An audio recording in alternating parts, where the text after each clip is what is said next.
I just need a TI launchpad. Can't you see I'm busy here? Don't be held hostage by the board order. Go to digikey.com to find thousands of boards in stock, all ready for immediate shipment.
Hey everyone, welcome to the July edition of Make Live. My name is Tyler Weingartner, video producer here at Make Magazine. Of course, as always, I'm joined by Spadya, and I'm the community manager here.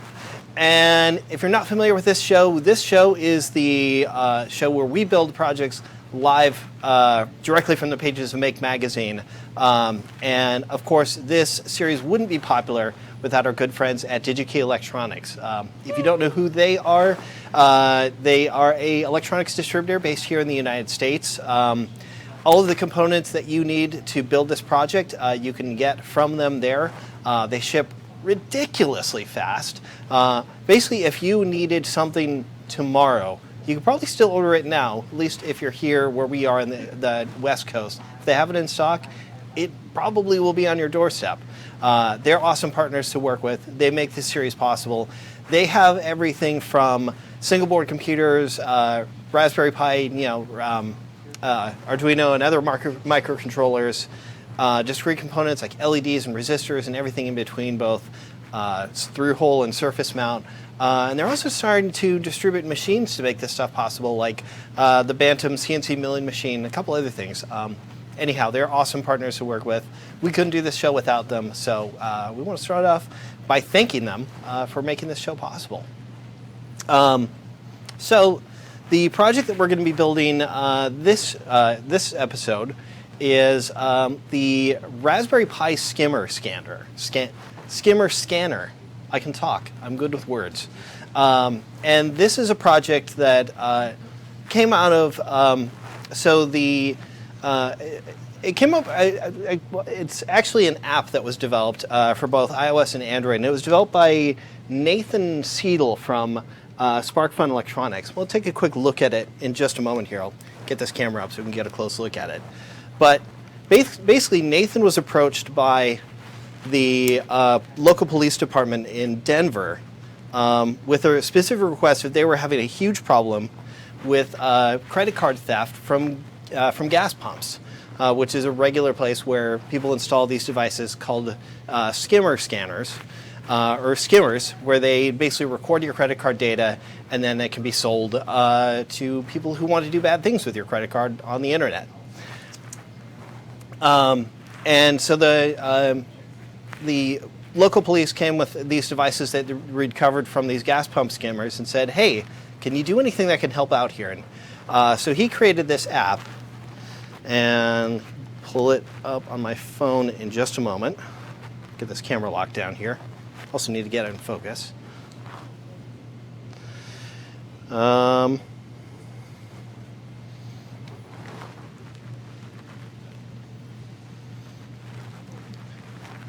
so basically what it does is when you pull up to a gas pump, you hit scan, and immediately get a readout of all the local Bluetooth devices.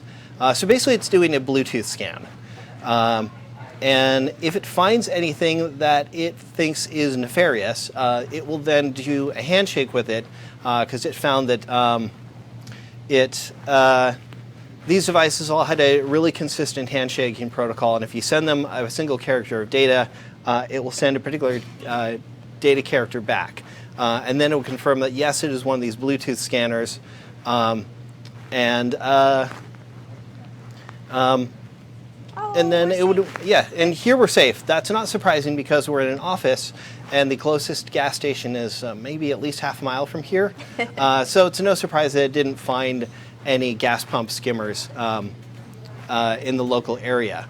And this is awesome technology that, that they were able to develop, and it was a ton of really good research, but I realized sooner or later, if you want to go back to the main camera here, I realized that I'm really bad at developing productive habits in my life, but we have technology that we don't need to do that.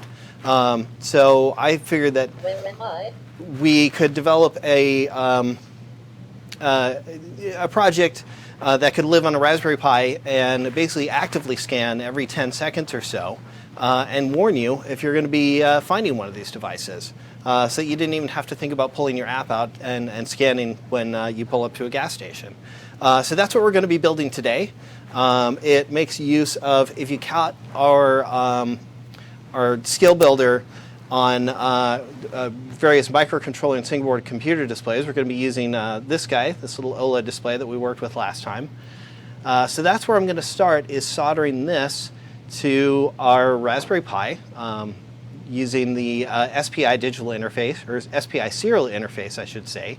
And then we'll get the code loaded up on there, put it in a little 3D printed enclosure, and then we'll be done, assuming I stop throwing parts across the room. Tanya wanted to know, so the app sends a signal out to all the devices or just the suspicious ones? I believe it probably goes in series and builds up a queue of all the devices it finds that are suspect. And in this case, it is looking for a Bluetooth device that has its own assigned name of HC-05. And that's actually, on its own, a pretty benign Bluetooth device. It's a really common, really cheap Bluetooth device that you can buy and basically do whatever you want with them. But because they're cheap, people use them for, they're cheap and ubiquitous, people can buy them in bulk and load their Skimmer scanning firmware on it. And you wouldn't be likely to see one of these at a gas station, right? No, you might be likely to find them at your local hackerspace. Now, there's something to I should mention up front about the project that we're going to be building today. Is that when I was developing it, I was never actually able to get my hands on any of these skimmer scanning or credit card skimming devices from gas pumps. So mine just stops at warning you if it finds one of these HC-03, 05, or 06 devices. It doesn't do the handshake. So this project that I'm building here will be returning potentially more false positives. And I think that's worth knowing, and I just wanted to declare that up front. I could have created a device that works in the exact same way that Nathan's documentation dictated, but I also felt that maybe was leading us down a path of too much confirmation bias. So I figured in this case, a little bit too many, the occasional false positive in its reporting probably wouldn't be the worst thing in the world. Considering that you're really only going to be paying attention to this thing when you stop to fill up at a gas station. And I guess maybe if you find a hardware hacker at your local gas station, then you might end up missing the opportunity to meet with them because you might think that, oh, I shouldn't get my gas here. But more than likely, it is a gas pump scanner. It's also worth mentioning that this won't work at point of sale skimmers. Those, I understand, actually only turn their Bluetooth on because those are lower power devices. They only turn their Bluetooth on at specific times, which is when the person who will pick up the data payload will know to show up, connect to the device, get the data payload of all the credit cards, and then go away. Fortunately, the gas pump ones, at least at the time that this research was being done, were just broadcasting all the time. So it's going to be looking for those. So with those caveats out of the way, let's get to soldering. And to address further on Tanya's point, if you have any other questions for me, for us, about this project or anything else we have going on, like this robot, go ahead and pop those into the chat, and we will address them as best as we can. Hi. Hello. And this robot is our visiting robot in the office for our latest cover story on the latest issue of Make magazine that just dropped. And if you would like to take part in bothering people in our office, you can log on at letsrobot.tv and drive him around the office. So say goodbye, Unit. We're going to put you down, let you go drive around now. Bye.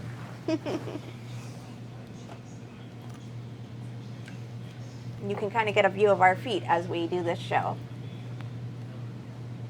All right.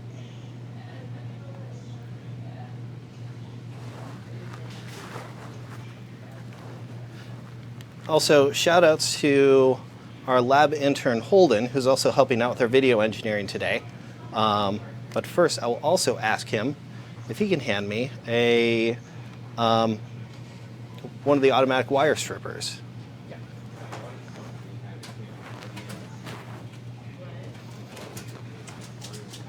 Jeffrey wanted to know, is this proven to work elsewhere or only a specific model of skimmer used in Denver? As I understand it, these skimmers are all pretty ubiquitous, so I believe they should be pretty universal.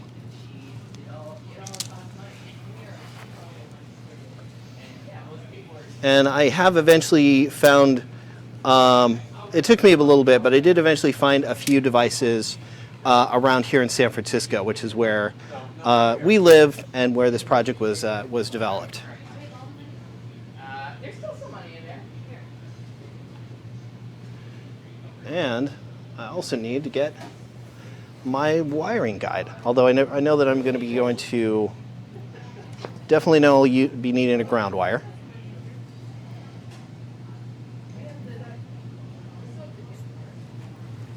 Oh yeah.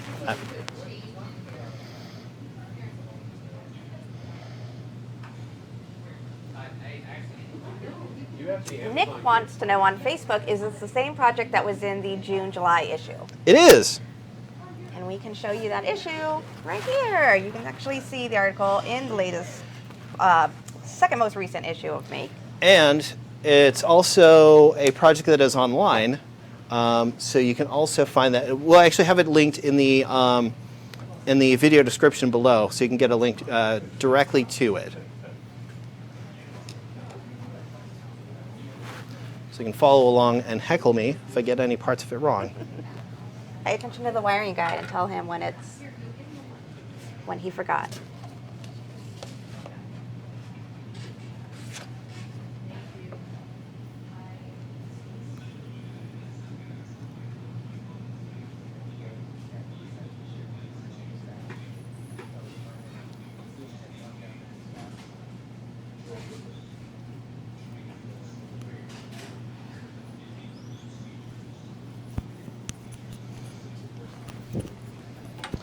Starting with the ground connection, which is always the most frustrating because ground always seems to be the most resistant to heating up.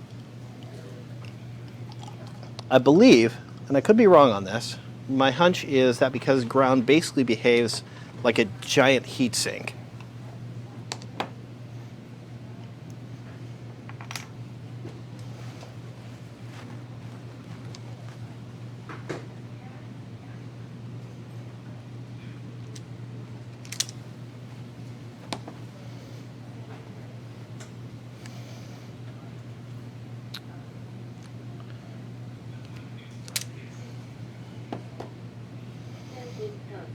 And the enclosure we're putting this in is some relatively tight quarters. So I'm actually using pretty fine 28 gauge stranded wire. It's like super flexible. So that means when we go to package this up, we shouldn't have too much trouble with the jumper wires or the hookup wires we're connecting. Yeah, we're still in focus there.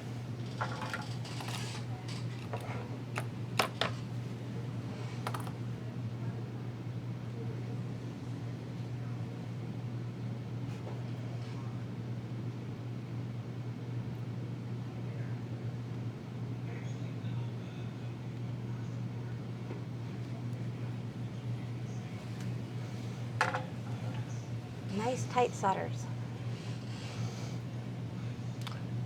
Do we have those wire cutters around here, particularly the flush cutters.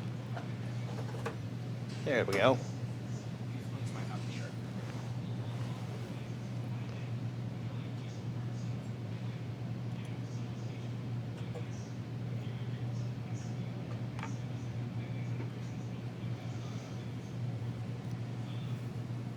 All right, next one we need is, oh, there it is.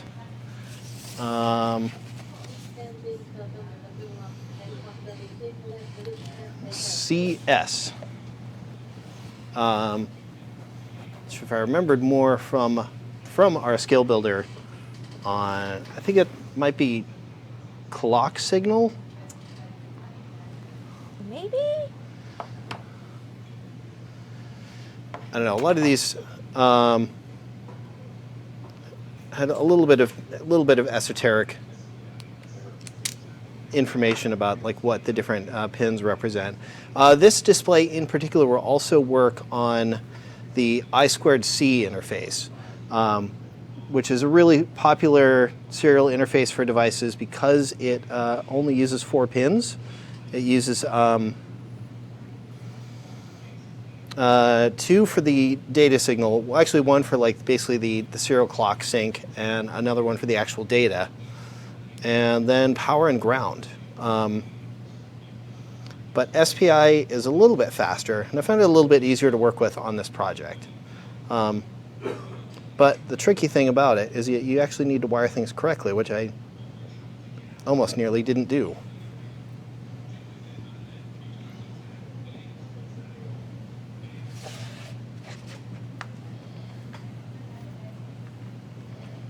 Oops. Fiddly soldering.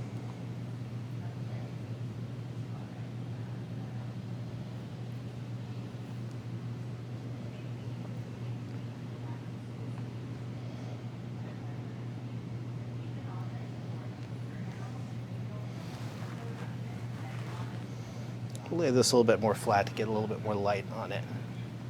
And even put it in focus, maybe. Well, your focal plane changed. Yeah.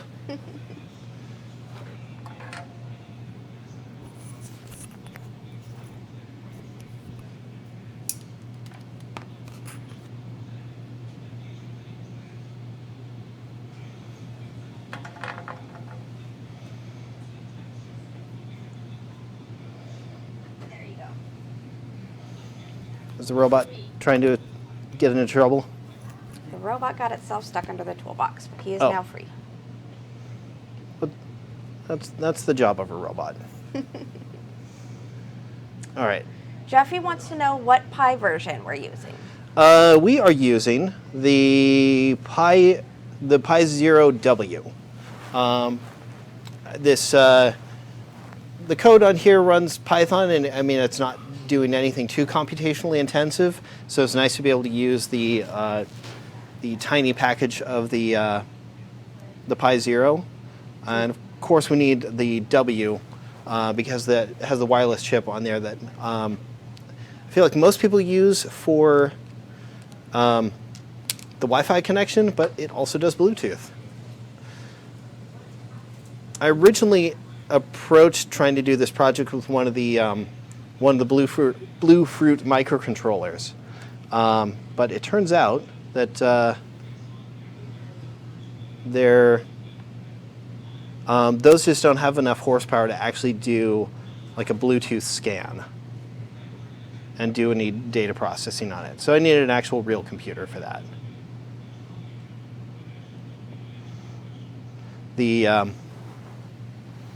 Otherwise, it seems like I don't have a ton of experience with them, so I could be wrong on this. But it seems like the Bluetooth microcontrollers are better for like creating Bluetooth-based appliances. Like if you wanted to do Bluetooth control of, I don't know, a robot that drives around your office. Or any number of like hardware control things. Like I've seen a ton of other stuff of people using Bluetooth to control things like NeoPixels and costumes and things like that.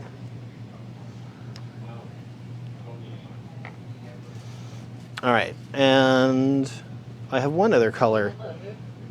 This is the drawback of this wiring kit that I have, is that it only has 5 colors of wire, including red and black. So I need to double up on some of my wire colors here. So hopefully that I don't get confused. Spoilers, I will get confused. That's the fun part of building something live on the internet. Watching us make mistakes and figuring out how to solve them. So do feel free to ask any questions in either the YouTube chat or the Facebook chat, depending on where you're watching. Or via robot, I guess. All right, I need to double check my wiring guide one more time.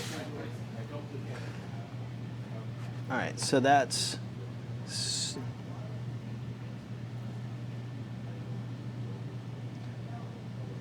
okay, so that is, I did reset. Now I need DC and then CLK. Wait. Yep.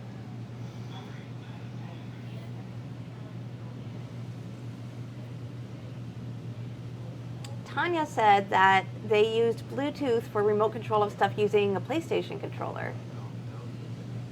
That sounds pretty awesome. We're using the Bluetooth controller to control something else? Yes, I am interested in knowing more. I would like to know more. Someone said something about a chicken. I don't know. That's weird. That must be something in your video stream. What's that? Someone said something about a chicken? Oh. I don't know. People always mention that. I wonder why. Weird. Ghost chicken.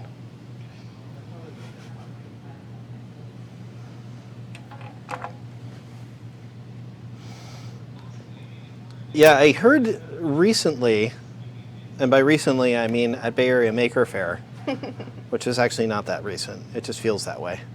That somebody had a robotics board that could, well, I mean, it was just a servo controller board that worked with Arduino, and you could control up to 19 different servos from a PlayStation controller. What? That's awesome. I was hearing about it from cosplay and replica prop maker Michelle Sleeper, who she saw that and said, that's how I'm going to control my Johnny 5 replica. Yep. Because when you get into like all the different little eyelid movements and eyebrows and I want to know about that. I want to know more about that project. Tanya says libraries are available. The Robot Master Brian Corteil has a load of good stuff that you can link the PlayStation controllers to your own commands with. Well, I'm going to be Googling that directly after this show. I might also be. I recently got the idea in my head of wanting to learn to control motors remotely via Bluetooth, and the original idea was I want to create what's called a wire cam, which is basically a way without a drone to fly a camera between point A and point B, which is useful in places where you can't fly drones. And Maker Faire, where we want overheads. Exactly. And originally I was thinking it'd be neat to control it from a phone, in part because, two reasons really. One of the reasons being, I'm going to trim these off all to the same length, and I hope that's not going to be a mistake. Give myself a little bit of leeway here. The original idea being that I could control it directly using my favorite IoT app called Blink, because it has a couple of little like analog joystick kind of things. All right, so there's all the connections on the display side. Now I need to do them onto here. Probably not in that order. This is where I really need to check my wiring guide, because the Raspberry Pi has a ton of GPIO on it, and they always confuse me. I remember this one is ground, though, I think. Nope, that's power. Always check your wiring guide. Anyhow, real-time lessons right here with us. anyhow, I like the idea of controlling it from my phone, and then I could have a separate module that you could do program stuff like for things like time lapses, or just so you could pre-program in moves. But if there's an easy way to do it with just a PlayStation controller, that might be a good place to start. Yeah, I'm really into that idea. My thing is always finding controllers, because we have a couple controllers here, but like if I want to do something at home, I don't have those. I do have a whole bunch of PlayStation controllers. I'm sure your children won't mind at all you stealing their controllers for projects. And by that I mean, I'm sure your children aren't already completely used to you doing this. Accurate, very accurate. Let's also make sure I get things kind of in the right orientation. Although I'm eventually going to need to flip this Raspberry Pi over so I can solder the other side of it. When I was developing this project, I never really thought about, hey, I'll be doing this live. So it's a fiddly process. Okay, but that looks like it's all in the right place. I can even get it in focus. Get this ground wire out of the way. And before I solder this, double check. Yes, that is the correct place to put the solder. So this first one will be our 5-volt power.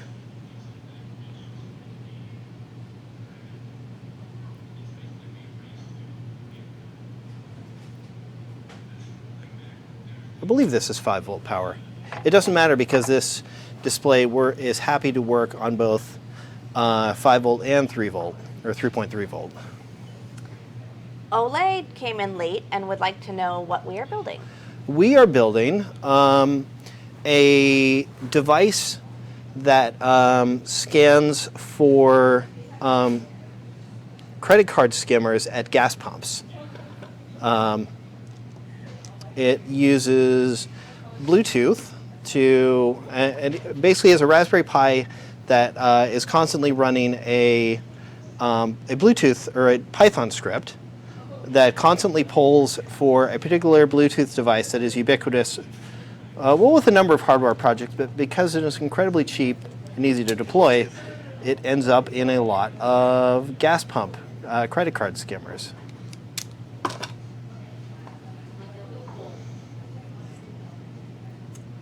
Dale on Facebook wanted to ask, do we have a rough estimate on how long this build will last?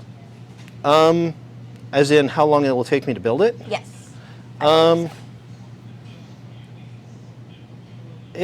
mean, I am going to be going over this. This is my project that I developed, so I've gone through the build a couple of times.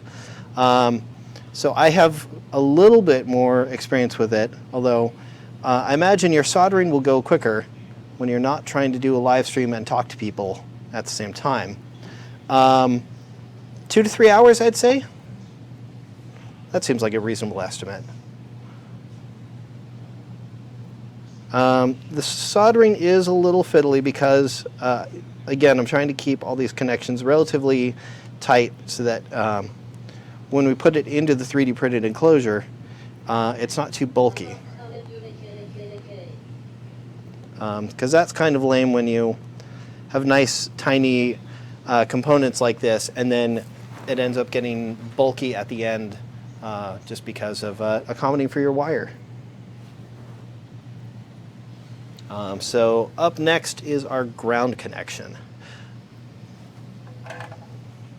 And David made the observation that if you used SMD parts and etched your own boards, you could probably get it to a really compact build, which I do agree with. Yeah.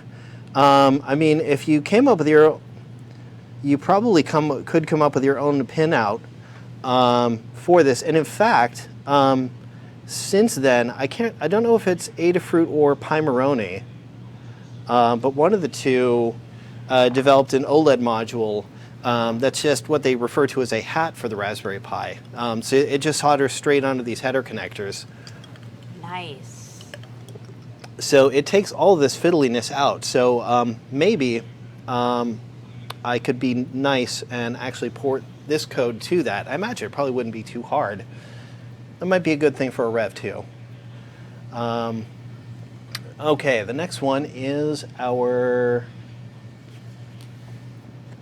that's this blue wire. And this is where I really need to start paying attention. Count those holes. Yep. That one is 1, 2, 3, 4, 5, 6, 7, 8, 9. Up from the opposite side. That's this yellow wire here, which first I need to strip. So SJH Canada asked if the Python script that you wrote would work on an old Android phone with Bluetooth, but I believe that this is based off of an app that somebody wrote, so there already is probably an Android Yep. version of this that you could just install straight as an app. Yep, don't bother. Search the Android App Store for the app just called Skimmer Scanner. I believe the developer name is Jake at Sparkfun. And that is all you need to get this going. Yeah, because the code that I wrote for this is actually based on that app. Because Nathan Seidle at Sparkfun developed this, and I thought, well, that's cool, but I want a device that does this automatically. Now, the only thing with that app, and the reason why I developed this project in the first place, was because I didn't want to have to remember to pull my phone out and run the app every time I went to fuel up. Yeah, me either. I can't even write down my mileage when I go to fuel up, let alone do anything besides check Facebook. By then, I'm already gassing up, so they already have my credit card. Yeah, so that the app version of this has already been solved.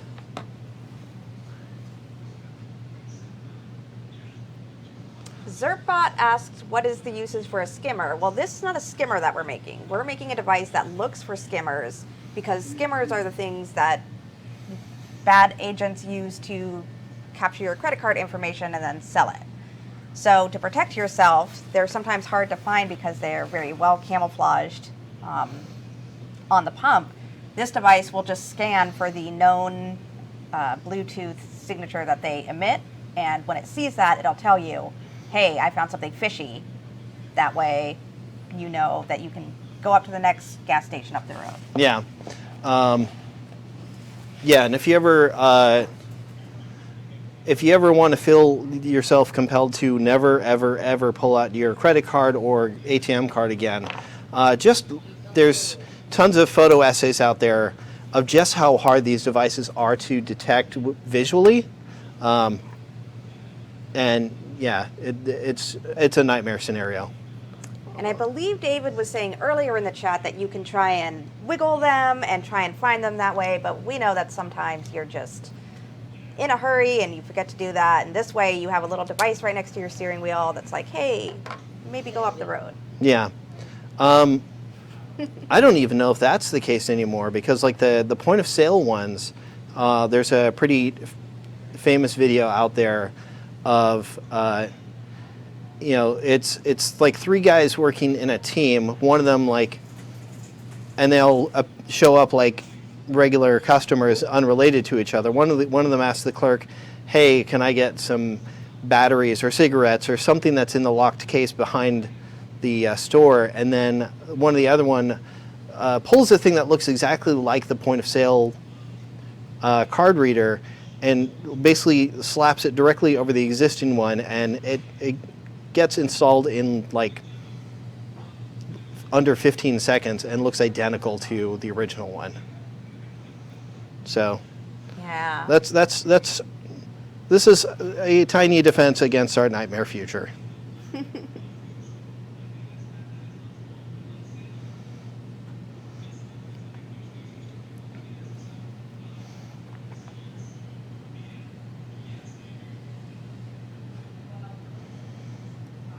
Unfortunately, my nightmare present is getting this tiny wire through these tiny holes.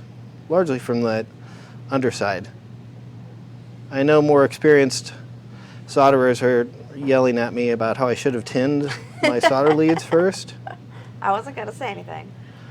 I've never been good at tinning my solder connections first. I always end up with a wire with a huge glob of solder on the end that doesn't fit through the through hole anymore. I actually have suffered that problem a couple times as well. It takes a steady hand and a quick one. Yeah. Tanya asked which badges I'm wearing. I am wearing the Computers Professional badge from, I think, Toothpaste for Dinner, and the Adafruit CircuitPython Blinka at her computer badge because she's a computer professional. And Blinka is my favorite snake.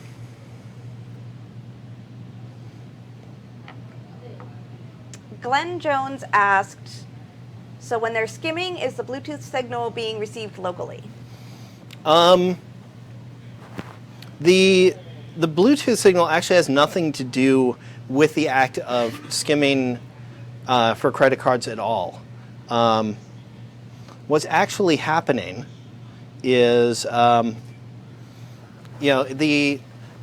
device is, basically you put your card in, and it basically acts as a man in the middle between the reader itself and the communication that authenticates your credit card and anything. So basically, it sees the data coming off of the credit card reader, then collects that data probably on a little flash drive or something like that, and then hands it off to the gas pump interface that actually authenticates the transaction. Or authorizes the transaction, I should say. And the Bluetooth is only there on that device so that the people who deployed it can then come by and then pick up the data payload of all the credit cards that it collected. So that's the only thing that the Bluetooth is being used for, is basically for communications. They can get the data back out. And that's what this is looking for, is it's looking for that same Bluetooth signal and saying, hey, this thing has probably collected a bunch of credit card data. Let's maybe pass it up so it doesn't get yours. All right, we only have 2 more connections to make. Next one is that right? Have I missed something? 1, 2, 3, 4, 5, 6, 7. I think I missed one. Missed adding a wire? Yep, I missed one. I've got to solder one more wire to the display and then connect it to the Pi. Whoops. Hunter G asked that he or she just got a Raspberry Pi 3B the other day, and what projects do we recommend? Well, if you go search Raspberry Pi on makezine.com or the Make YouTube channel, you will find a wealth of projects on all different kinds of topics and using different technology, and depending on the parts you have on hand, there's stuff you can order to make it even cooler. Do you have a favorite that you would recommend? I mean, if you do 3D printing, one of the most popular ones to get people like to get started with is to set up Octoprint on your. What Octoprint basically is a print server for your 3D printer. It lets you. The greatest utility of it is it means you never ever need to walk up to your 3D printer and plug in an SD card ever again. Because instead you can just fire files over to your 3D printer across your local network, and then also monitor them, including visually via webcam, as your print is going. And it's a really easy project to set up, although if you're more interested in learning Raspberry Pi, that might be a little bit disappointing because there's almost nothing to learn. All you're doing is basically just loading a prepackaged image, and then you probably never want to touch that Raspberry Pi again because it's given you so much utility that you just want to leave it there. So then you'll need to get another Raspberry Pi for your next project. Stuff with Kirby has a really good suggestion. A popular Pi project is tracking airplanes with RTL SDR. Yes. In fact, I was just thinking about that project a few days ago because I stopped to grab lunch with my wife and we're down by SFO. There's a little spot where you can see all the airplanes take off and land. And there was and that's cool in and of itself, but there was a family way nerdier about airplanes than we were. And the son was like reading off all the flight data, like, oh, this one's going here.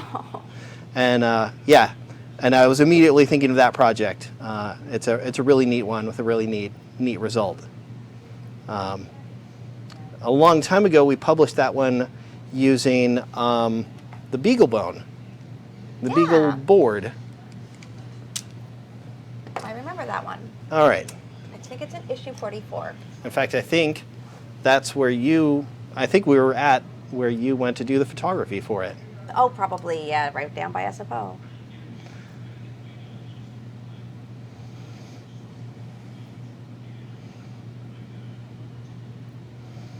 A little twist on there. Okay, which one is this and where is it going? That is SA0. Although this image from here that came from Fritzing doesn't have the most detail on it. We should start annotating the pins.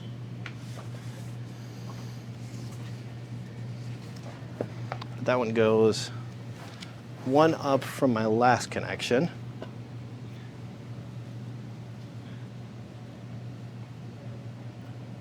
And my recommendation, if you have a Raspberry Pi 3B, is to look at our latest issue, the Let's Robot article. You can take that Raspberry Pi and add the Adafruit motor controller hat and put your robot on the website so that we can drive it around your house by just adding a webcam and a speaker and a microphone.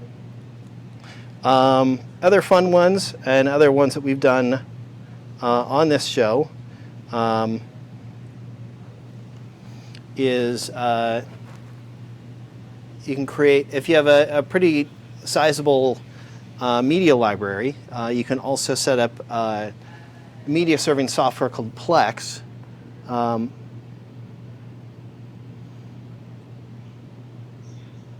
need to double check this one. Tanya asked where we are in the build. I believe we have 2 more wires to solder. Yeah, we have this and 2 more. So 3 more. Yep, this is the right. Is it?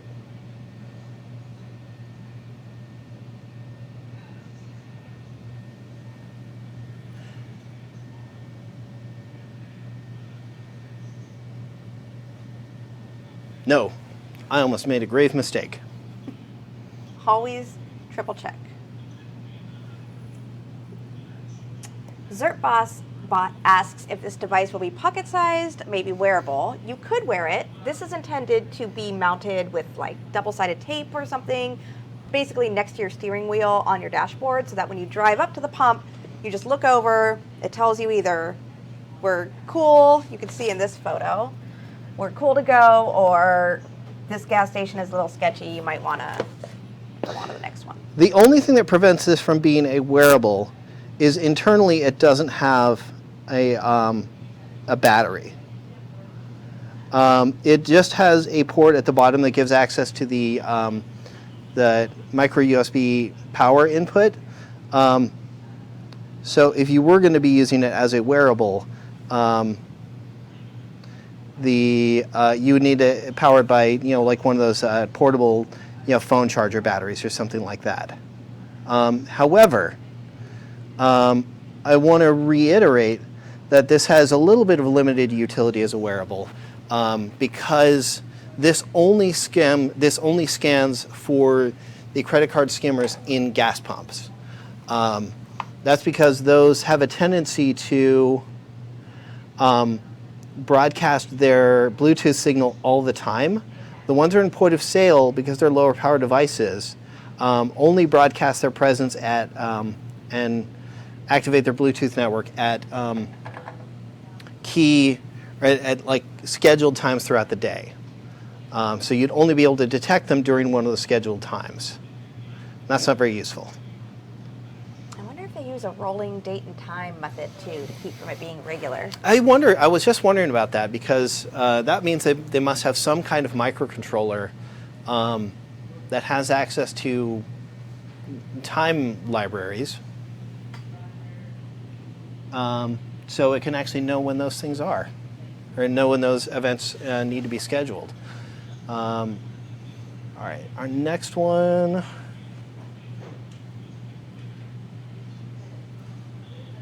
It doesn't help at all that I didn't keep my colors consistent. Whoops. Well, at least with the diagram here. Nope, I already did that one, so we only have 2 left. There's this one that's orange on here, and that goes all the way back down to here. This might end up biting me because I feel like I trimmed this one a little too short, and it's our longest run. But I bet we can make it work.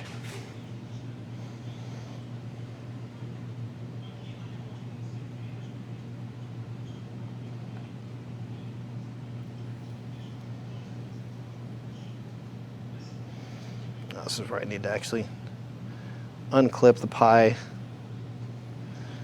Be confused because now I've changed my orientation, and also now I have 2 yellow wires together. That's a good idea. That's not going to confuse me later.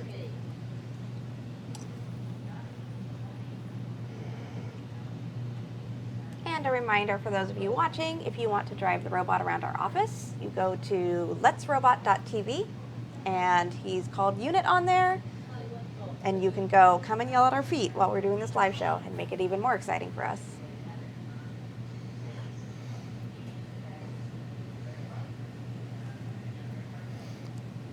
And if you want to catch the latest edition of a show we're now doing with our good friend Donald Bell, Maker Update, that's on our YouTube channel. You stick around to the end of the latest episode, you get to see the product of some of that robot heckling.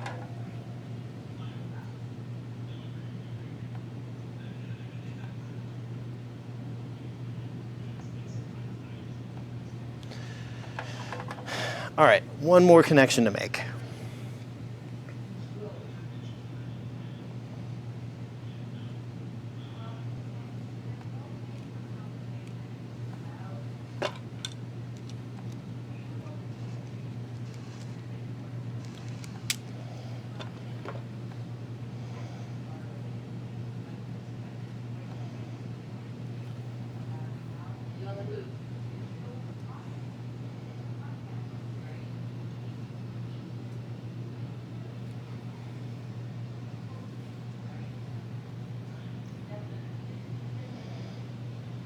Tomas asked, what is the piece of carbon at the end of the wire? Carbon of the end of the wire.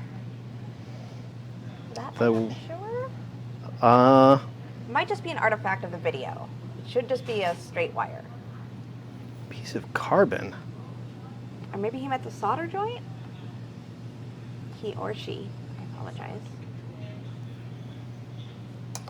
Whoops.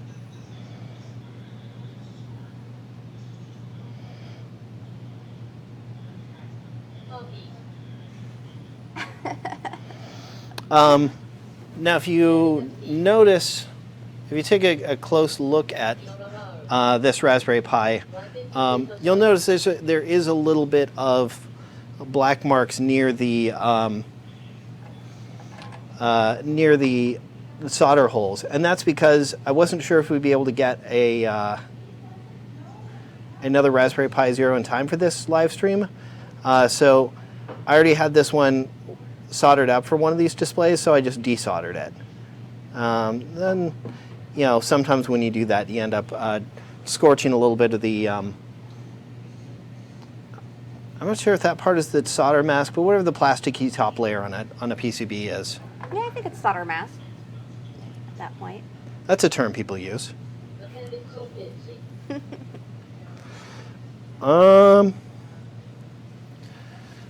Double check my work here. Do it on the camera as well, so we can follow along.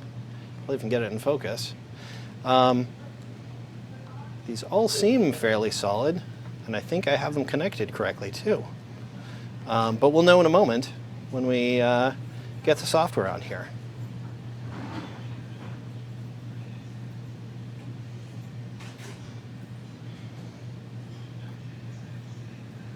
And, well, like this yellow wire here, we see on the underside, it looks like it could use a little bit more solder on that side. Maybe I'll end up doing that really quick, just because that's making good hardware. What question do you have, Robot?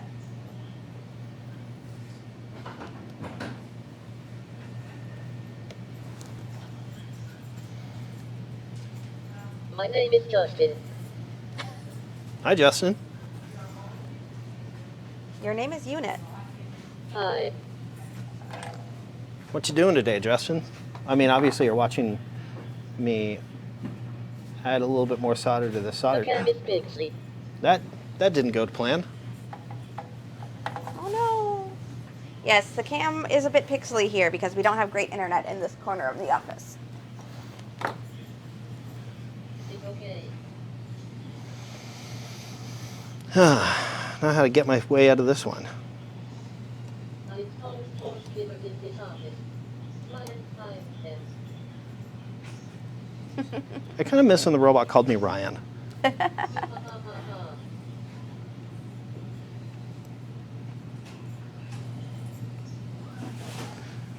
All right. Oh, Now Tomas said that they were making a bad joke.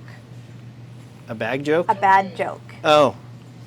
If a beginner electrician touches the live wire, they go carbon. And particularly that's, I guess, the difference between an electrician and an electronics joke, because this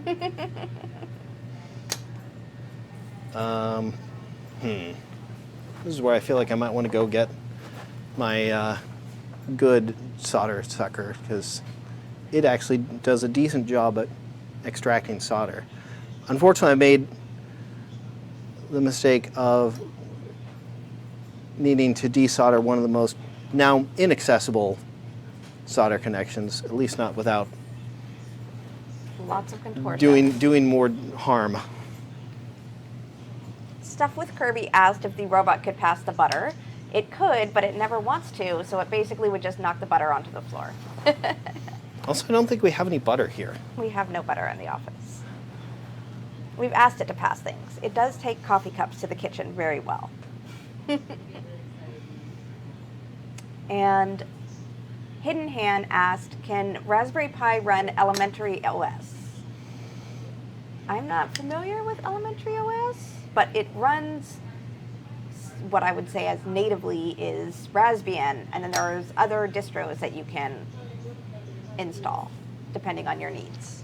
Hooray, got it. Let's do that again. And if we don't get it quite right this first time, that'll be fine.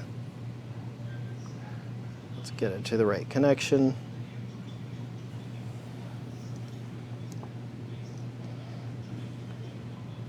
And just a reminder that you guys can drop your, and girls can drop your questions into the chat either on YouTube or Facebook, and we will do our best to answer them.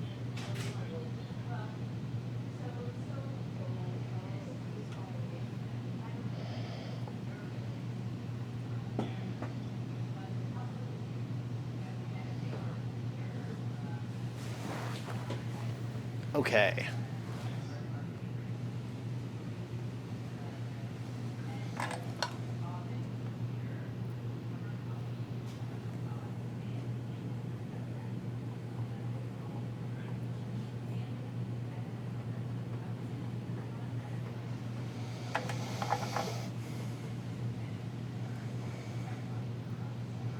All right, well, got a little bit more of a tail on it that time around.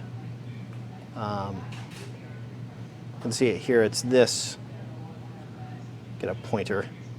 This connection right here, that's not my favorite solder connection in the world, but we're gonna call it good for now, because I think it should be reasonably well isolated from these other ones. I don't think it'll be any trouble. Let's get into the software. let's do some codey stuff. Tanya asked if there was any way you could do this with headers.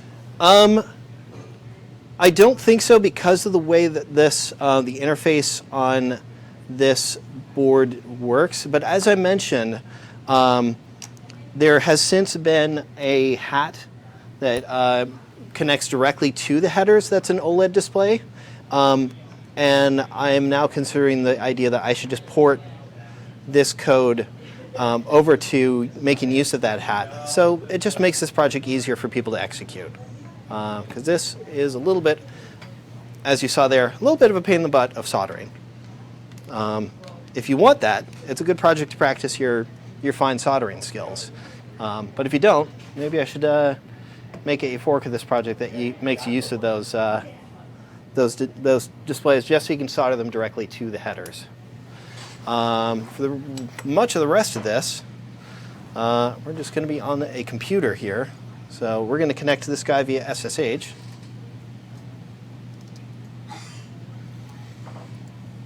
'88. Nice memory. Whoops.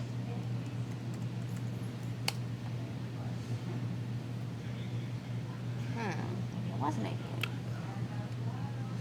I think. Oh, I didn't say what user I was signing in as. So it was trying to sign in as user Tyler Weingartner, which is not a user on this computer. There we go. All right. So this is otherwise a fresh install of Raspbian. I installed it from a piece of software called PyBakery, which lets you do, I mean, honestly, its most useful thing is being able to set up your Wi-Fi network ahead of time, so you don't have to deal with like, what's the name of the file? Starts with a C. I'm completely forgetting right now. But so you don't have to set up your Wi-Fi network on the Pi itself. You can set that up ahead of time and also make SSH accessible to it. So you can work with it headlessly, which is the way we're going to be dealing with this. Can people, no, they can't actually. I should make this screen more visible so people can actually see the prompt that I'm typing on. Oh, right, because of the the banner at the bottom.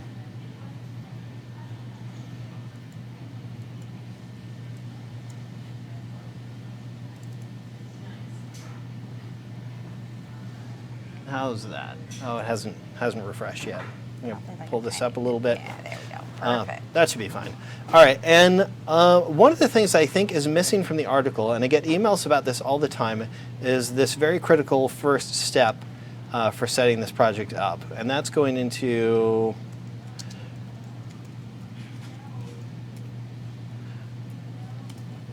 I think I might have left it out of the magazine article, or it got cut from the magazine article, and I didn't catch it on the last edit.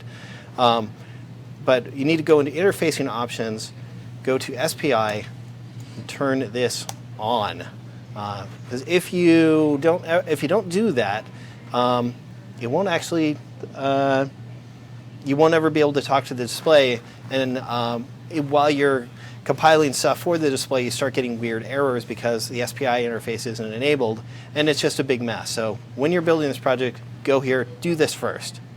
Then the next thing we need to do is, and if you want, you can also go in there and change your default password. That's generally a good practice to have, but given how this is a device that spends most of its time on Bluetooth, and then from that point won't likely be on Wi-Fi ever again until you bring it back home again. Actually, that might be a good idea, because especially if your car continues powering the device from like your cigarette lighter adapter, then suddenly that's an opportunity where bad actors who have access to your Wi-Fi network could use this and brute force your way in. But we're going to skip that for now, because that could be a way into your network, and that could be bad. But we're going to skip that right now. And the next thing we're going to do is install Python.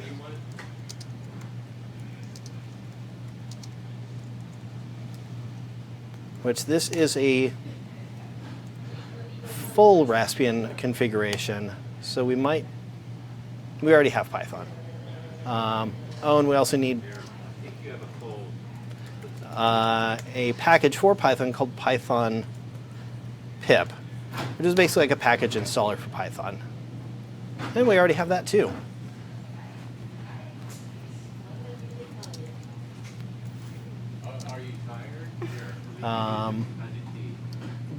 And then we need to install the Bluetooth and lib Bluetooth dev. Jose asked if there's an enclosure for this project. There is. We'll be installing it. If you look in the Git repo, which is referenced in the, we link to the project on Makescene, and if you look in there, there's a reference to the GitHub repo, and you can get the STL files for the 3D printer files that are for this. Of course, it would have been nice if we could use something off the shelf, but I don't think there's any that is specifically designed for this display. So again, if you have access to a 3D printer, you can easily just print that out or have a service print that out for you, and then package it all up rather nicely. And the next thing we install, and we're going to use that Python package installer called pip, a package, called PyBlues, which is a bunch of Python libraries for working with Bluetooth.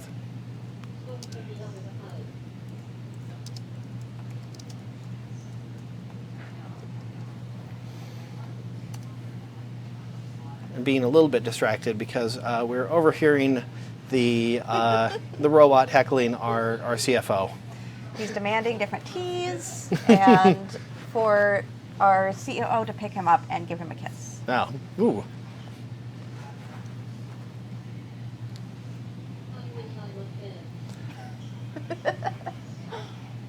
And if you would like to go control the robot in our office, you can go to letsrobot.tv. We've been kind of dropping the link into the chat every so often, and come heckle us at our feet level. Yep, and if you have any suggestions for teas for our office, you can also use the robot to deliver that important message. All right, the next one we need is the Python package for the GPIO for the Raspberry Pi.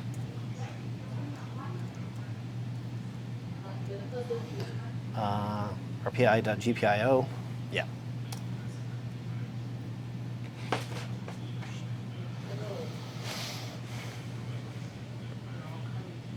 Oh, and it was already in there. If you're following along on the Makescene or in the magazine, there's this next reference for install Adafruit_BBIO. That was the mistake I made of just copying all the steps to work with this SSD display from Adafruit. That is the library for the BeagleBone, so we don't actually need that in this one. I don't think so. And speaking of heckling. All right. Can you shut him down? apt-get install Python imaging and Python SMBUS.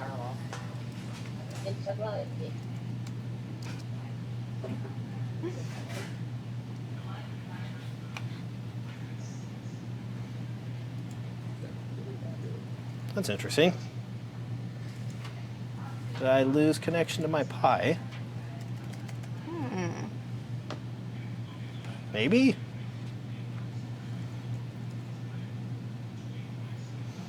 Suddenly I don't seem to have a keyboard connection to, or an SSH connection to my Pi anymore. Do I have, yeah, keyboard is still working. Well,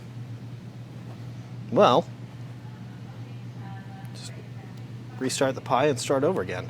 Wonder why that happened. Live project builds. Jose asked about how far away do you have to be away from the skimmer to detect it? I believe the range is, it's actually fairly close.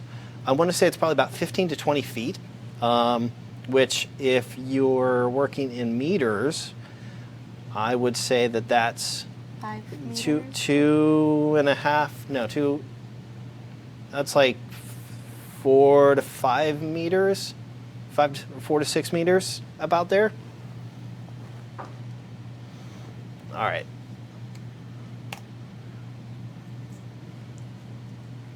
See if the Pi is awake enough to accept my SSH connection again. Doesn't seem to be. Come on, computer.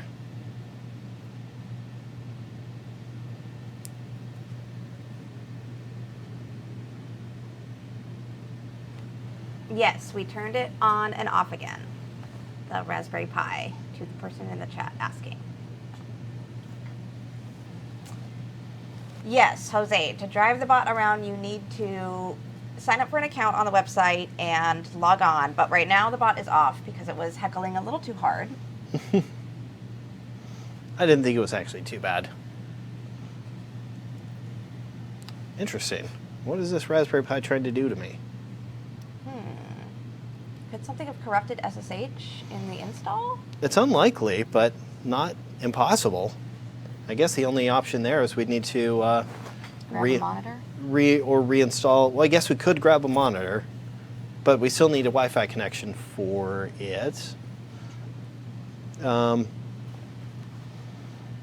otherwise just reburn the image and start all over from the software side. Yeah, the SSH crashed and now it keeps refusing my connection. With host down, specifically. Although, Pi Bakery does a nice feature where if you install it back into the computer that you set up that you set up the Raspbian image on the first place, it recognizes all the config files and says, "Oh, hey, I already have this configuration. Did you want to make any changes to it?" So maybe I just need to make those changes, but I don't know why they would have gotten upset in the first place. Also, now it's not saying host down, it's just... It's probably because the Pi has not booted far enough to Oh, right. manage the network connection yet.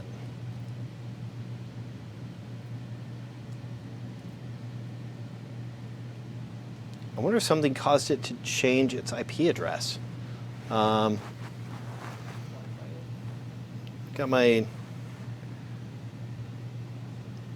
run Bye, the Tanya. mobile app thing. Bye, Tanya. Thanks for joining us.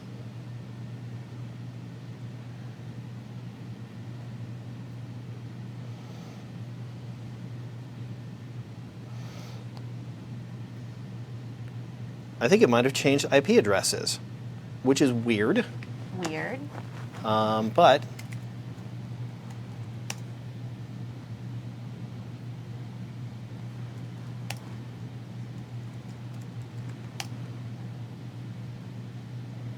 yep, there we go. All right, we are back on. That is bizarre because our network router here usually does a really good job of attaching to the MAC address of a device and just giving it that same IP address through DHCP forever. So I don't know why that changed, but it did. And let's see, where were we? I think Python imaging. So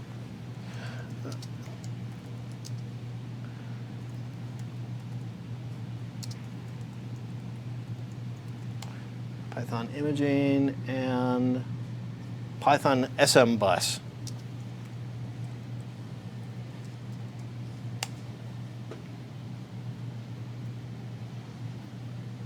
Yay, status bars.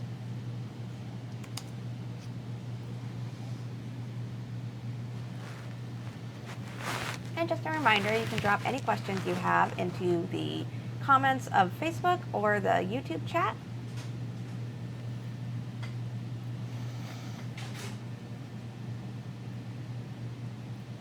And now we're almost done with the software install part. Now we need to install Git, which we probably already have. And we do. Great. And now I need to type a long string from the magazine. That's not too bad, but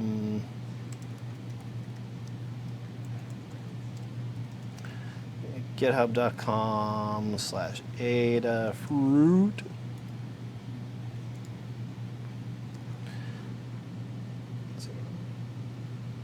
Adafruit, then Adafruit underscore capital P Python and SSD 1306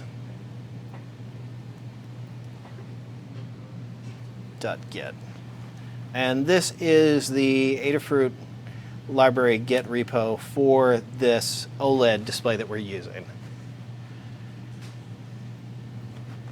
So we need to grab that, and then we go into there because we need to compile it.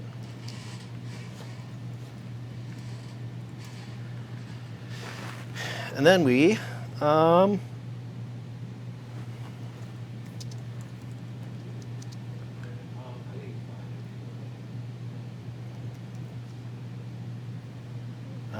it's setup.py install.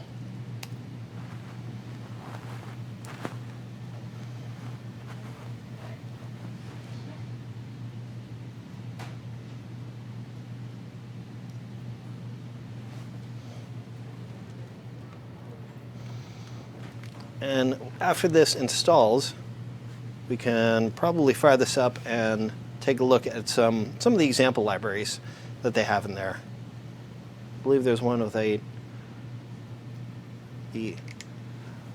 the Isle of Lost Memes. The icon has cheeseburger cat.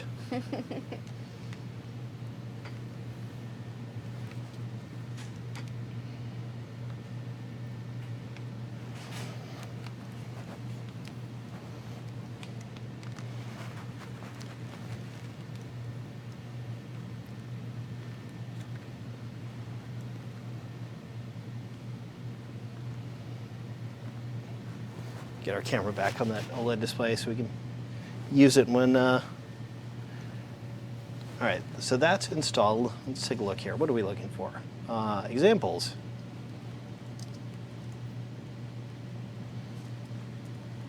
Examples.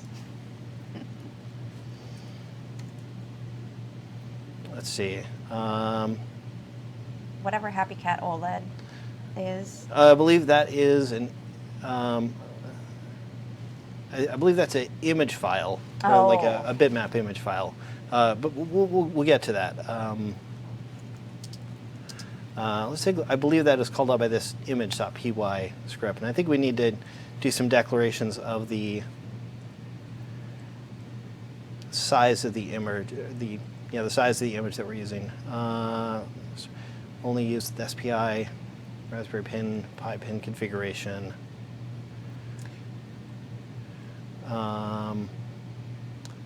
This is for using with I2C.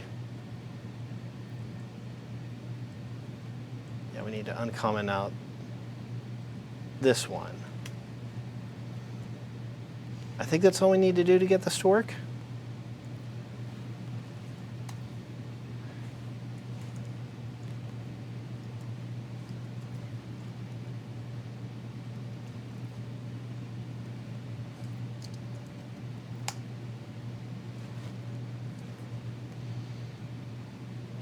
Those indentation errors.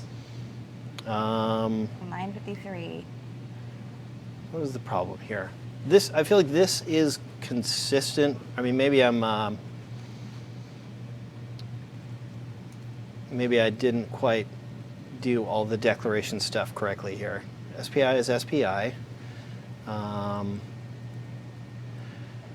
Device. Printer only used with SPI. Beagle one.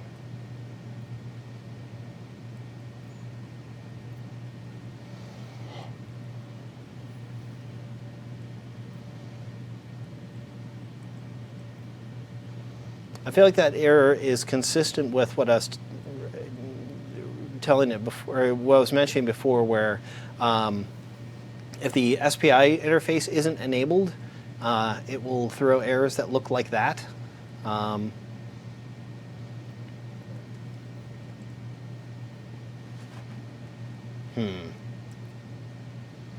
Well, in the meantime, let's try and run our actual script.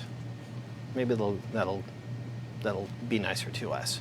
But the first thing we need to do is we need to go to Git and get it. That is, so git clone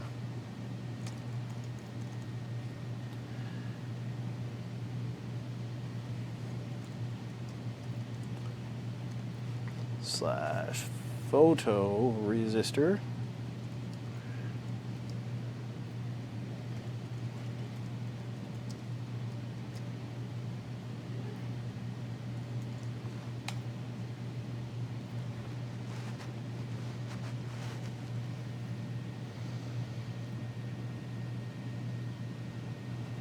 All right, and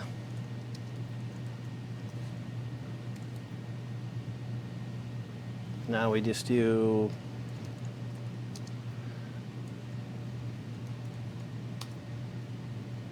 that's still getting the same error. Do I need to run this as do I need to sudo this?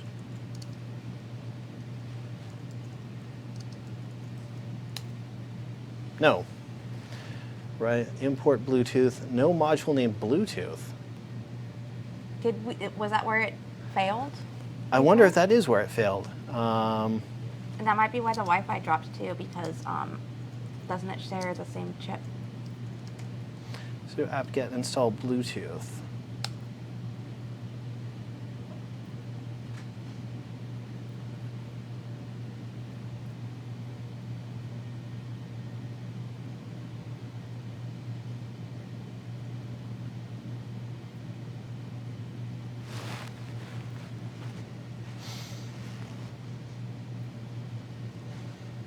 I guess it is entirely possible.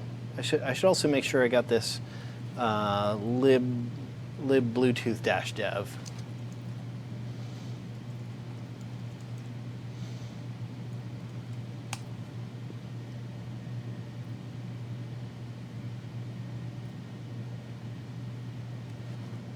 I also didn't have that. All right, let's hope this makes our Bluetooth woes go away. And our next step isn't the SPI woes. They say that there's extra space in the SPI section of the previous one, because Bluetooth or Python is so weird about its white space.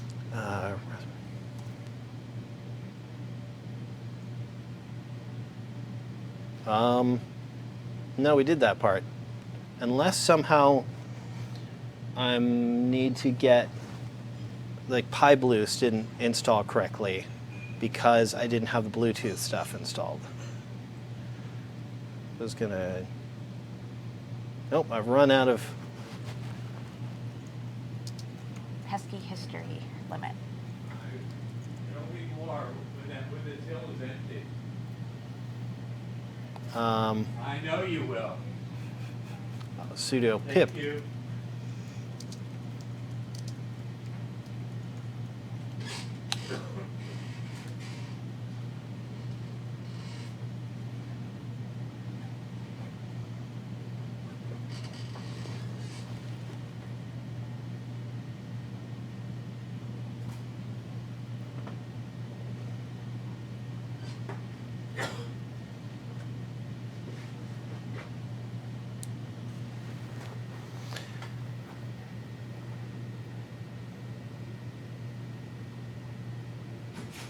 I did have the brief, ponderous moment of wondering if this is still indeed the Raspberry Pi that's here in front of me.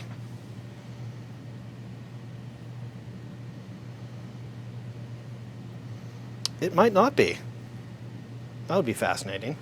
That would explain why the SPI stuff might not be working. No, there's line 53. There's a space. That was what the indentation error. Yeah, but I realize I'm still seeing the original IP address on the network. So this could just be another Raspberry Pi that's on our network, because that happens from time to time here. Open up another terminal window and try and SSH into that other one. see what it's doing.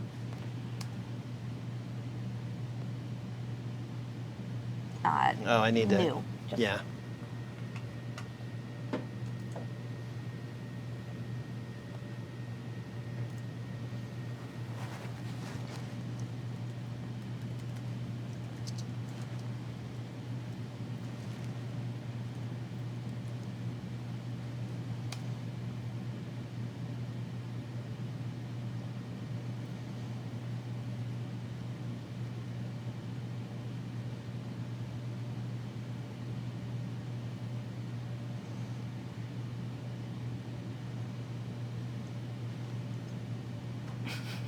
Okay.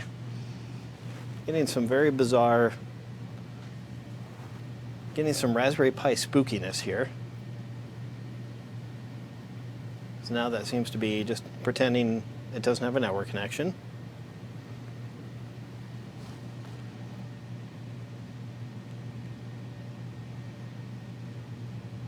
Anders has the good point that this is a good reason that you should always change the name on your Raspberry Pi device. That's a great call, Anders, and that's a thing that is another thing I wished I had done when I was first jumping into Raspberry Pi config. Although, one thing we can do to check for this is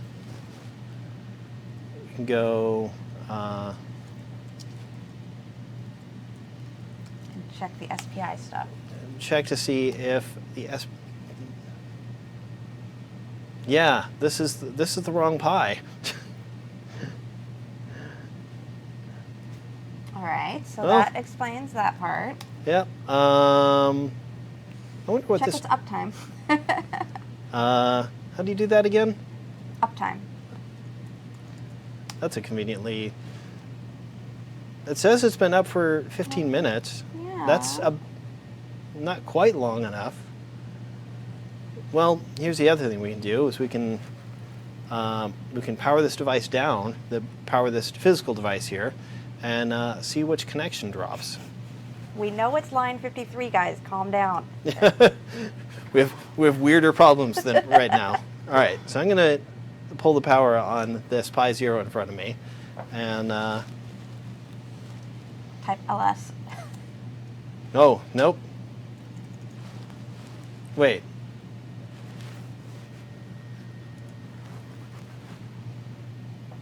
That's the one. I'm so confused right now. Maybe this is the correct one the whole time, and I went to the wrong one initially. Well,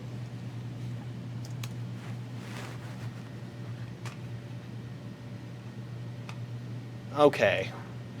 I may need to do this software setup. Wait. Yeah, okay, I don't have a connection to that device anymore. And check if your other one.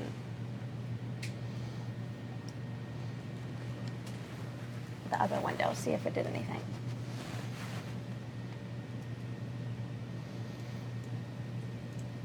Punting me back out.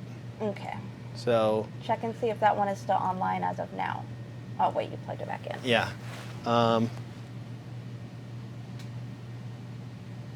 So I think this is the right one. Anders makes a good point that we should change the name. Yes, let's change the name now. That's not the right password. Hassan wants to know how many Raspberry Pis we have connected here. That is a tricky question because we don't even know. More than two. More than two. Yeah, because we have at least one other one that's connected to our Ultimaker 2 Plus that's running Octoprint on it. We have this one. There's a robot who's not currently on. I'm trying to think if there's any other ones. What does the robot report as? I wonder if it's just It's Raspberry. Raspberry, yeah. I've been writing to the robot. No, he's off. He's been off. That's probably why I can't connect it to it anymore. Interesting. Interesting. Well, now he has updated Python. I also might have left the phone on. Oh, Might be yeah, the Alexa. yeah. also, I should have paid attention to that because it says right at the top here, Raspberry Pi 0W Rev 1.1.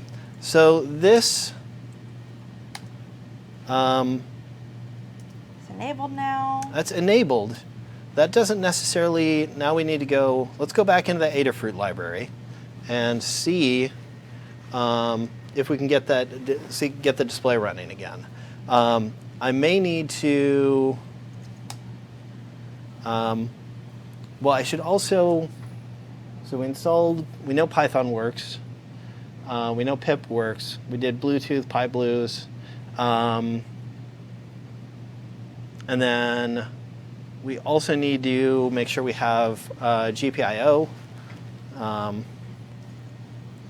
Yeah, I think that was the robot getting turned off. Yeah. Sudo pip install. Oh, we didn't do Andrew's other Name important change, suggestion. which he just which is- reminded us nicely of again. I'm sure he did. If that's under network options, hostname, SkimScan.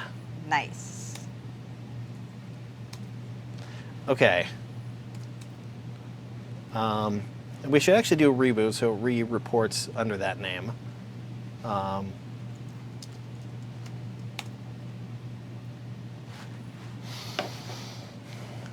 Yeah, because then we need to install some of the packages that we installed under the robot and install them onto this device here.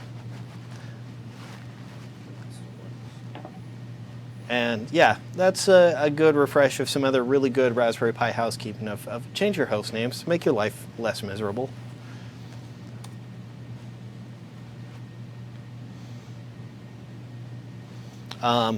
And for anyone curious who hasn't seen me do one of these before of working with a Raspberry Pi, I really like a mobile app called Fing, F-I-N-G, as a network scanner that scans your local networks, and that just trivializes the process of finding your Raspberry Pi quickly and easily. Adafruit has a tool that works on your computer that does pretty much the same thing. I believe Adafruit has one that has a piece of software that does that. I haven't tried that before. I'm sure it works in very much the same way. It didn't quite change the host name and is it under advanced options? No. They said that you hit cancel, you did not hit confirm. I'm being so bad at this. Wait. Host name, not predictable network. Oh, now I'm doing it.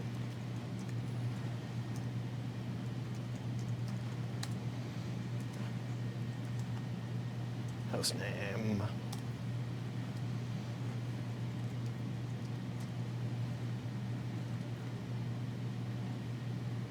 Wait, did that do it?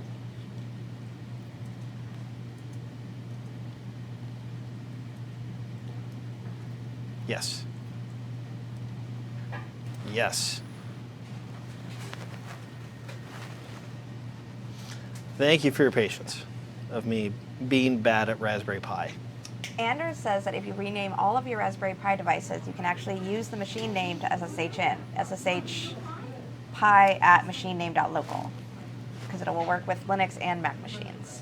That is a good call. That will be a good thing for me to deploy at home because my router at home is a lot less sticky with its DHCP IP addresses.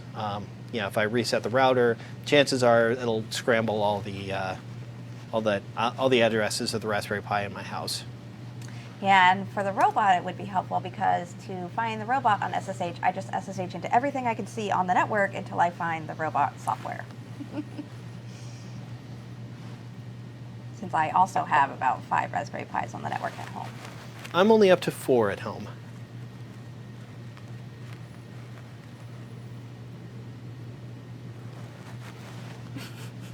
Adam says, "This is my life. Anytime anyone looks over my shoulder, you are brave souls." I guess that's what we can chalk this up to is just trying to remember how to do anything on a computer when somebody's watching you. And that comforts me to know that this is not something that just plagues me. So now, retracing our steps, we need to install the Raspberry Pi Python GPIO libraries.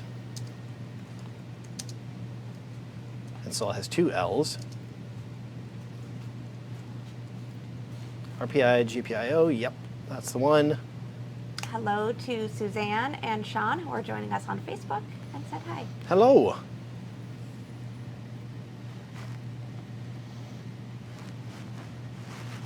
If you're just catching up with us, we are building a tiny device that sits on your car's dashboard and ambiently scans every 10 seconds or so for the types of credit card skimmers.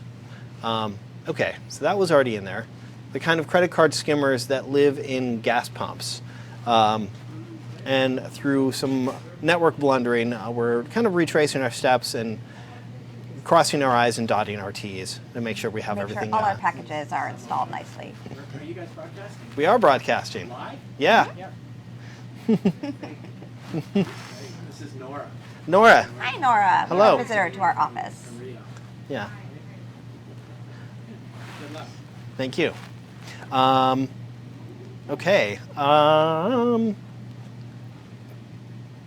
And then, just for double checking, I think this is where we picked up here, but I'm going to run it just in case. This Python imaging and Python SM bus.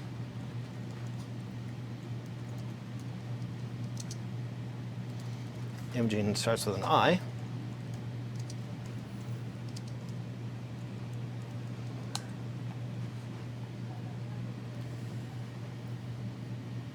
Yep, those are already installed.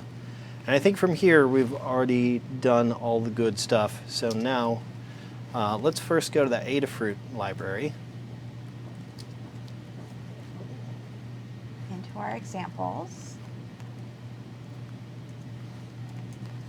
And Everyone is sharing their live demo woes that they have had to deal with. okay. So again, this is, I believe, a problem with, I didn't have SPI installed when I compiled or installed that Adafruit library. So I'm going to see what happens when I run it again. You're going to need to fix the indentation error, though. Line 53, there's an extra space from pulling the comment out. Okay, maybe that's the problem I'm having.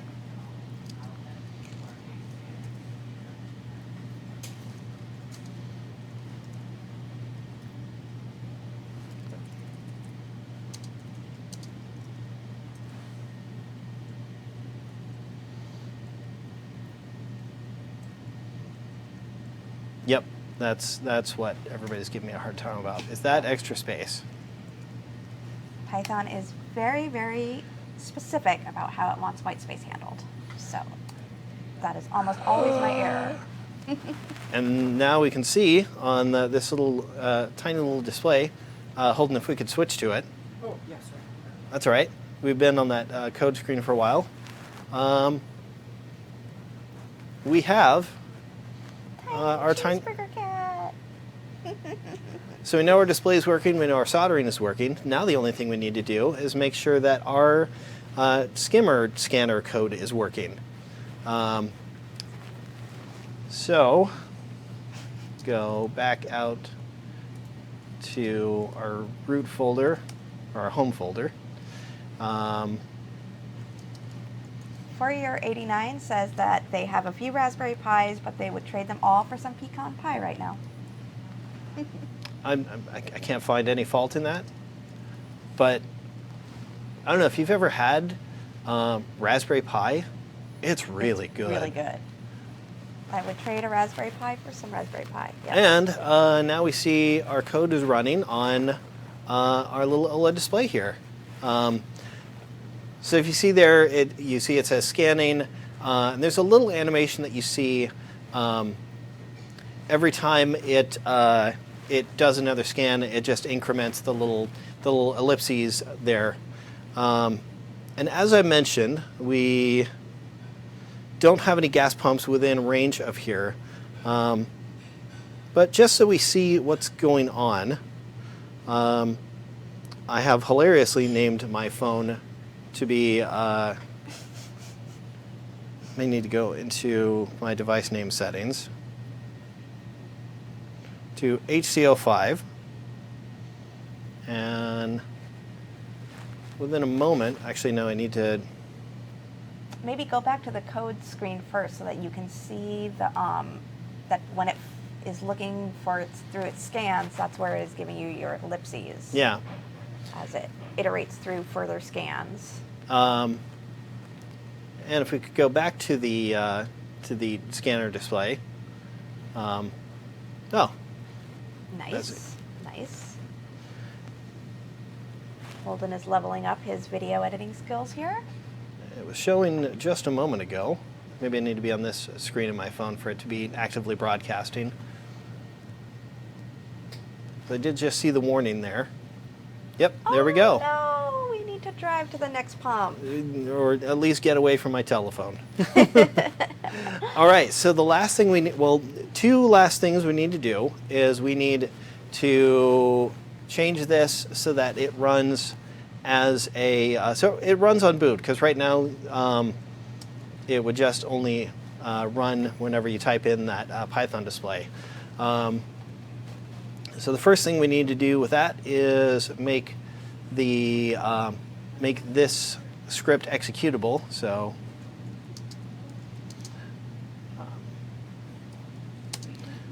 not minus x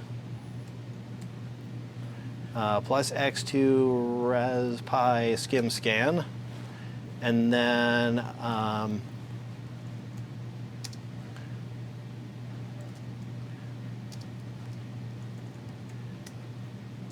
I'm sure that there's some Linux ops out there that are shouting at me for using RC local.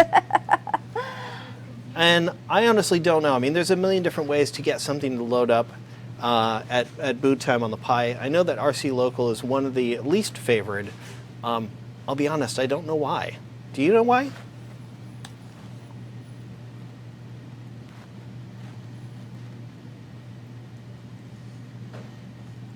All right, and this goes directly above the exit 0 line, and we do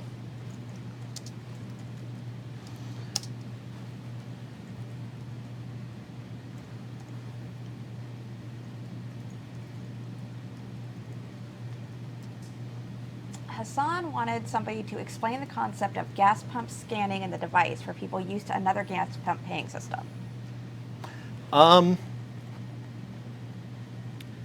Just explain this here really quick what I just typed in. I would like to get into that in just a moment. So we're just having this command that runs at boot time on the Pi. The last thing that we do here is this ampersand here. Oh, I need to .py. We add this ampersand in the end that says, like, hey, run this, and then return to the command prompt and basically run it in the background. We save that. And we're ready to reboot this Pi.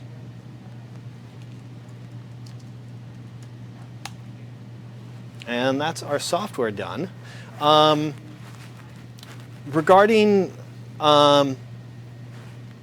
it's been a little bit since I've been out of the country, out of the US, but it's very common for gas pumps themselves to be a point of sale, or have a point of sale directly in the gas pump.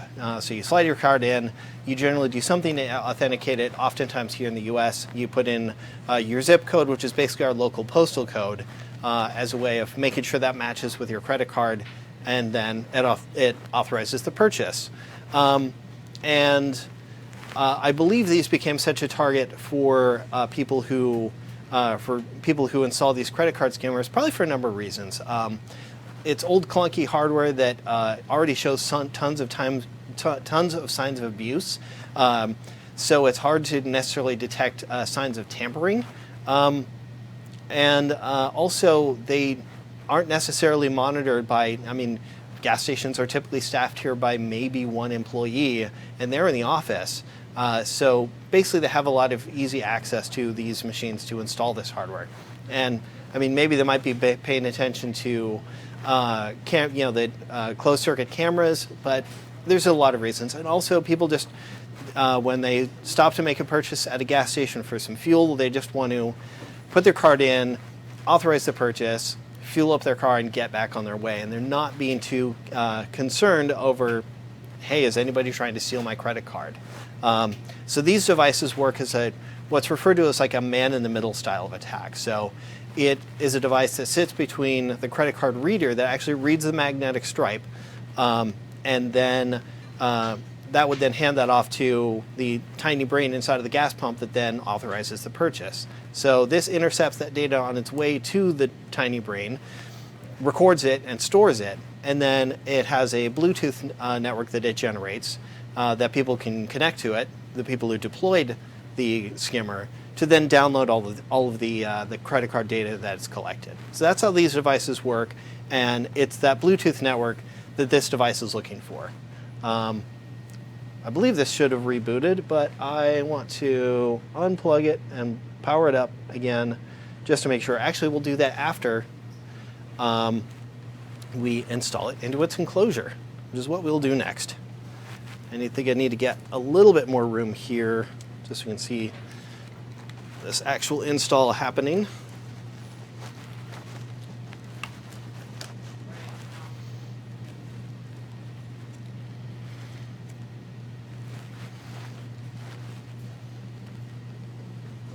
Get that focused in.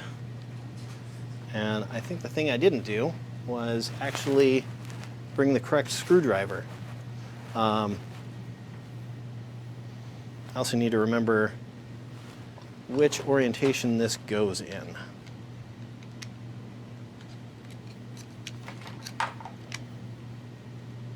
Is there a specific one you need?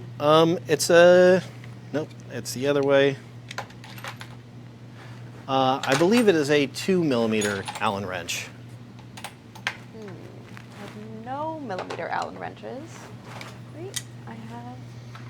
Anyhow, the way this install goes is the display just fits over these little pegs here, and I managed to get these tolerances tight enough that just snaps perfectly into place, and it's held pretty securely. You can see it there. Looks all right. The Raspberry Pi fits down right over that. You might need to, even with, yeah, I got it tightly enough in there. I'm kind of smashing the cables a little bit. Hopefully that's not too much of a concern. Fit the bottom lid over it, and then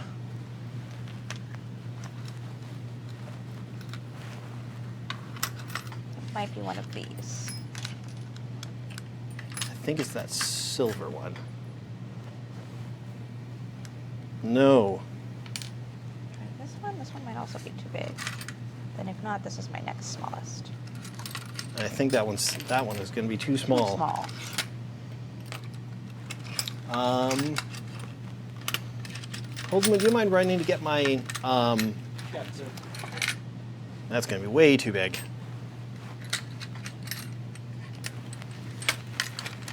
Oh no, this one is.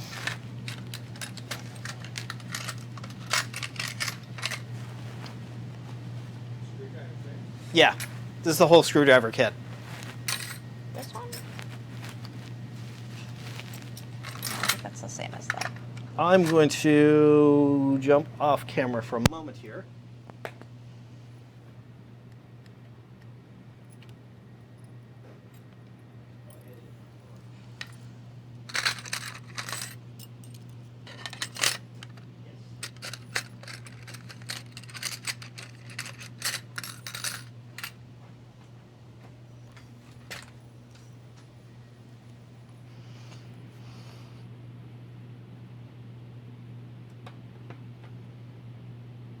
All right.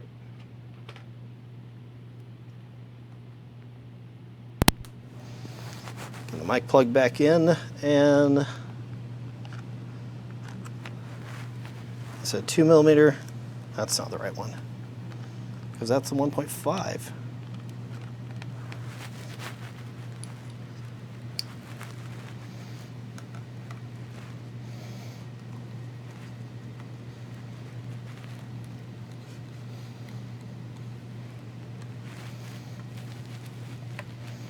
Any more good comments or questions? Mark says crosshead screw for the win.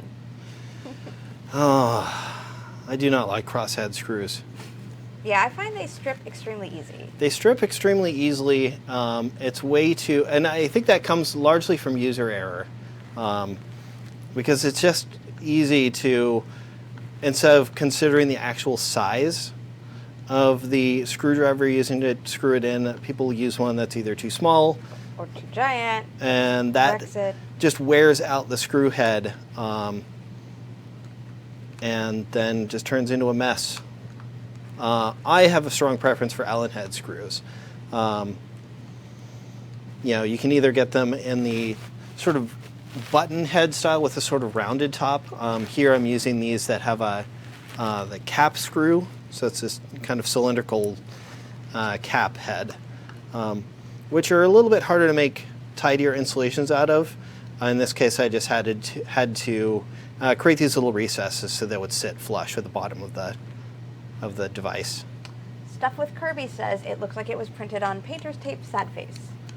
I believe this was actually printed on glass bed with Glue? yeah, with Yeah, I think a it's- glue stick. I believe this is on Ultimaker 3, on the right? Ultimaker 3 when we had it. Yeah, because that was the filament color we had with it, and I'm pretty sure we used most of it. I think we still have about half of it. Save it for special occasions because I really like this this color filament. I had another one that I was going to be using specifically for today's demo that I printed up on our Prusa i3 Mark II in glorious purple. But the other side of these screw holes that I'm screwing into kept detaching. Oh. And I wouldn't have ever secured these into place.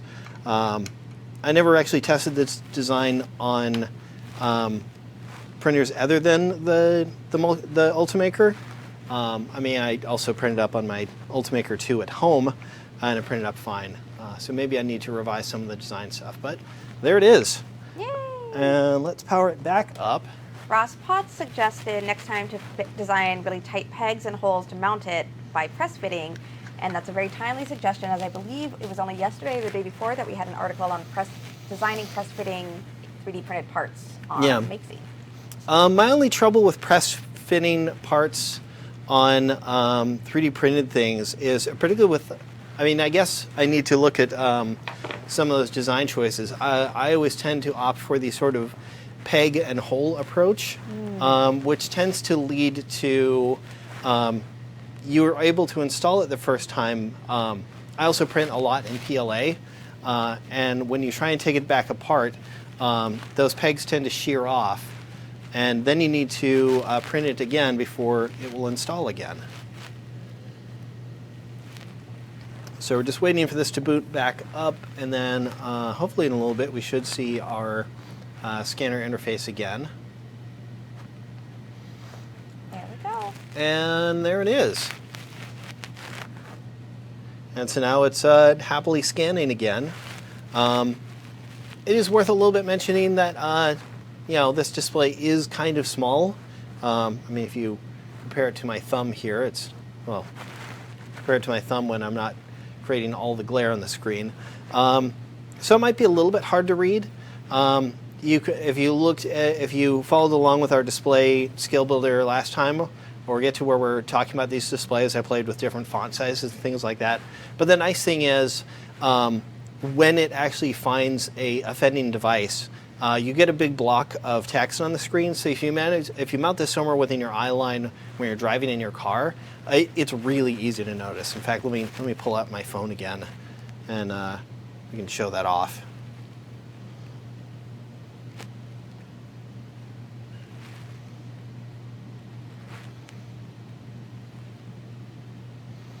Just need to wait for it to go through another iteration.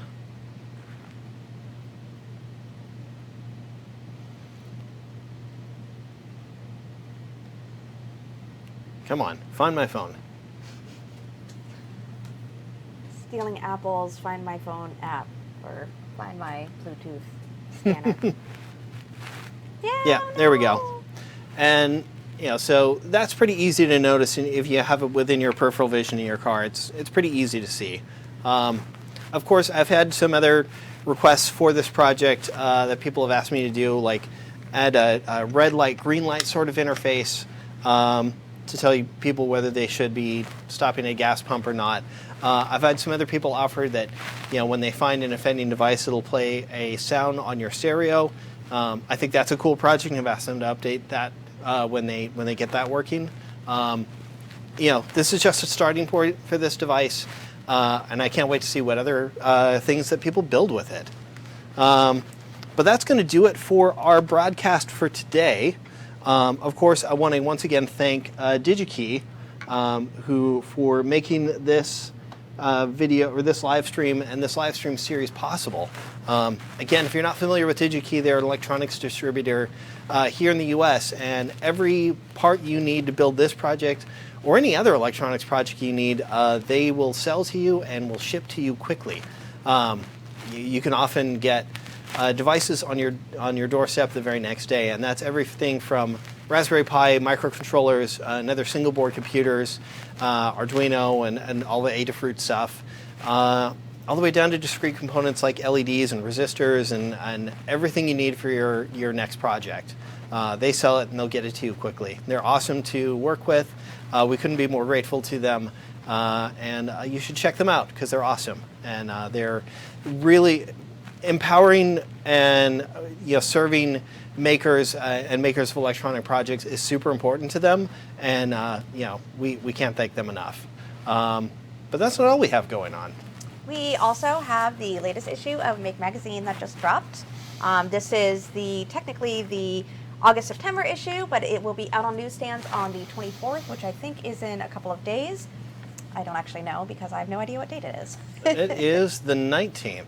But we have this great cover story on letsrobot.tv where you can go and control the Make Magazine robot when it's turned on, if you behave. And there's plenty of other robots you can control on that platform. And this issue is chock full of all kinds of great stories. There's combat robotics. It's our connected everything issue.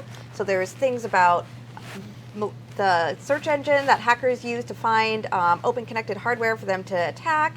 A primer on If This Then That from Becky Stern. And a bunch of IoT security stuff and IoT cloud platforms for you to look at, plus all of our great projects that we usually have. Yeah, there's also a ton of great music-related projects in there. If you see on the cover there's the egg speakers that are 3D printed. And those are designed by a gentleman in Denmark named Hein Nielsen. And you wouldn't think that 3D printed speakers that are made of PLA would sound amazing, but it's tough for me to not swear on this live stream. Yeah, they are good. Saying how good they sound. They're incredible. And he has a couple of different sizes. These are like the 5-inch speaker size, and they're huge. This big. But he has also designs for like 4 and 3-inch speakers. I'm in the process of printing up some of the 3-inch speaker ones I'm going to use for desktop speakers. There's other great music projects in there. Our friend DJ Hardrich, he submitted 2 different mini synthesizer projects that uses this library I've started playing around with for Arduino called the Mozzie library. It just makes cool, simple synthesized sounds using easy-to-use microcontrollers. If you've ever gone into any DIY synth projects, you're probably staring at a labyrinthine PCB design that is hard to follow or expensive to get a kit for. And these are really simple and really satisfying to build. You can make a ton of really neat sounds out of that. They're awesome. And I'm not biased, even though I'm the one that named the Syntheslider. Yeah.